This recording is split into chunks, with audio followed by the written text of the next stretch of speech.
La foire d'hiver de Rennes donne chaque année rendez-vous, au moment de Noël, à un public nombreux, une tradition qui remonte à la période d'avant-guerre.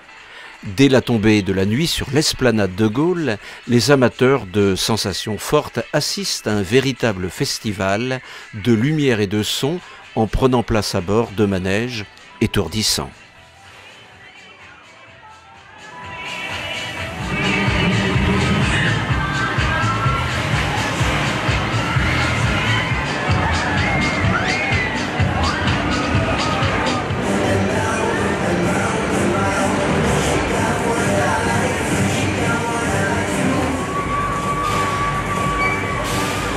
Allez, journée, juillet, en droit de Saint-Pierre, la place Saint-Émeric, sont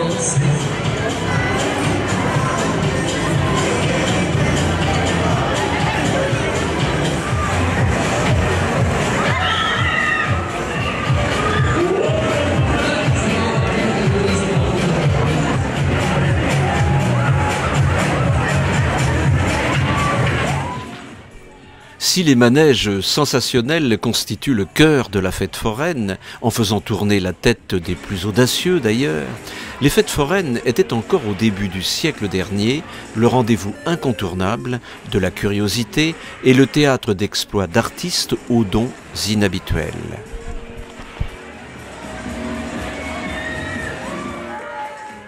Les entresorts, comme les appellent les forains, présentaient dans des baraques foraines peu éclairées les accidentés de la vie, des attractions insolites qui attiraient un public avide de mystère et d'horreur.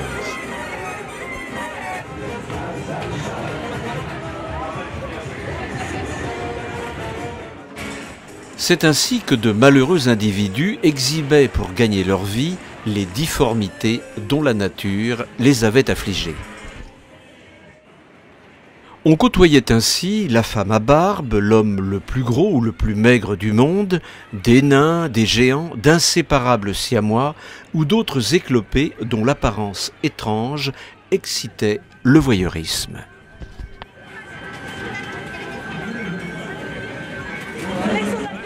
Il n'était pas rare de rencontrer le montreur de serpents, le dresseur de puces ou d'ours, le veau à deux têtes et autres phénomènes vivants humains.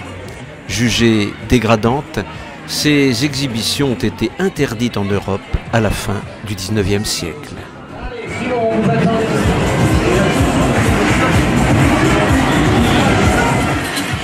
De cette période lointaine, les fêtes foraines ont conservé comme cœur de métier les attractions sensationnelles défiant les lois de la gravité et de la pesanteur. Les montagnes russes, les balançoires géantes, les trampolines, les voitures tamponneuses, le palais des glaces, les loteries constituent la vitrine de ces fêtes où les adultes ont retrouvé l'espace d'une soirée, leur âme d'enfant.